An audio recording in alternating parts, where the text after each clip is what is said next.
Who could have predicted this?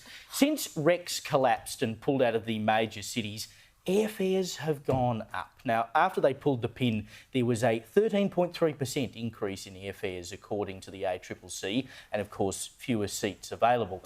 This is why having a third airline in the market was so important. And spare a thought for our mates in the regions as well. They're being forced to pay up to $1,200 just to fly to their nearest capital city. And this is a failure, Lucy, of the federal government because, and we go back to all the discussion about why people were so rolled up about Albanese getting upgrades from Qantas, because the federal government controls the airline sector. And in the case of Rex, they tried to operate in what is the busiest and one of the most lucrative air routes in the world, which is Sydney to Melbourne and vice versa. But they were only given 2 slots. One was in the mid-morning and one was in the early evening, which are not peak flying times.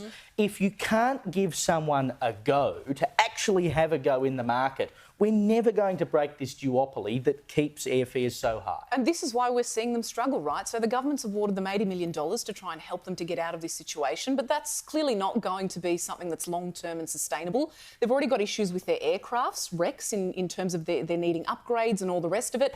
Never mind the fact that Anthony Albanese has just dipped into the defence budget a few months ago to spend $450 million on brand new 2 luxury jets for him and the dignitaries and, you know, special MPs and the Governor-General to fly around in. There's money for that, right? But there's not enough money to support these people in regional areas who desperately need a lot of these flights for healthcare and, you know, to be able to bounce around from city to city and do what they need to do. We need to support our regions. And if they don't, to your point, lift this duopoly, we're just going to see more businesses continue to suffer around that. And it doesn't do anything to deter the narrative that Albo is just looking after his mates over at Qantas, does it? And the spirit of Australia, everybody! To be fair, no one has broken that duopoly, Caroline, sadly, and it should be done. Why can't we just say, OK, well, we're going to take a couple of slots off Qantas and Virgin and give them to someone else? Yeah, but then Albo won't get to go to the chairman's lounge and get his free upgrades every 5 minutes. Maybe if there's another operator,